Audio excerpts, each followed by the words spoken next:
is Dr. Anthony Levatino. I'm a practicing obstetrician-gynecologist, and I've performed over 1,200 abortions. Today I'm going to describe a second trimester surgical abortion called dilatation and evacuation, or D&E. A D&E is performed between 13 and 24 weeks of pregnancy.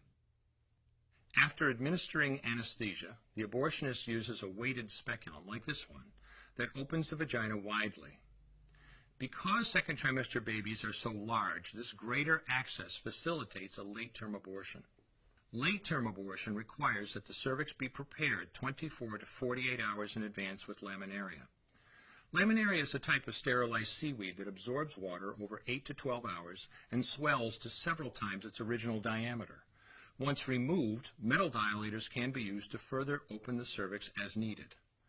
Once the cervix has been stretched open, the suction tube is placed inside. A baby at 20 weeks gestation is as big as the length of my hand, from head to rump, not counting the legs.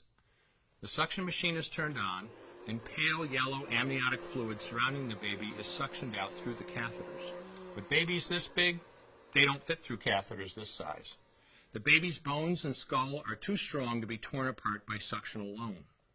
This is a Sofer clamp. A Sofer clamp is made of stainless steel. It's about 13 inches long. The business end is about 2.5 inches long and 1/2 inch wide, and there are rows of sharp teeth. This is a grasping instrument. When it gets a hold of something, it does not let go. The abortionist uses this clamp to grasp an arm or leg. Once he has a firm grip, the abortionist pulls hard in order to tear the limb from the baby's body. One by one, the rest of the limbs are removed, along with the intestines, the spine, and the heart and lungs.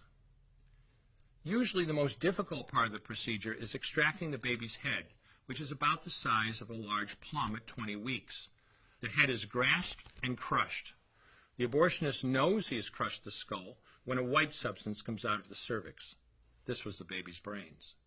The abortionist then removes skull pieces.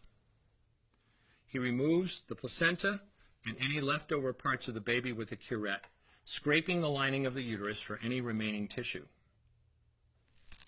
The abortionist then collects the baby parts and reassembles them to make sure that there are 2 arms, 2 legs, and all the pieces.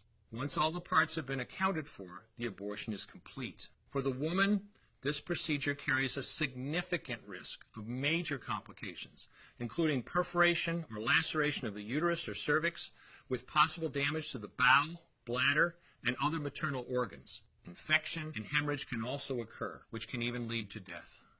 Future pregnancies are also at greater risk for loss or premature delivery due to abortion-related trauma and injury to the cervix. As I mentioned at the beginning, I'm Dr. Anthony Levatino, and in the early part of my career as an OBGYN, I performed over 1,200 abortions.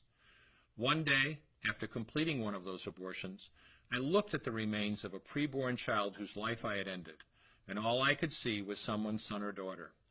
I came to realize that killing a baby at any stage of pregnancy for any reason is wrong.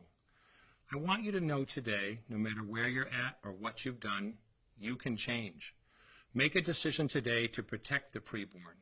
Thank you for your time. I will no longer do any more abortions. When you finally figure out that killing a baby that big for money is wrong, that it doesn't take you too long to figure out it doesn't matter if the baby is this big or this big or this big or maybe even this big, it's all the same. And I haven't done any since then, and I never will.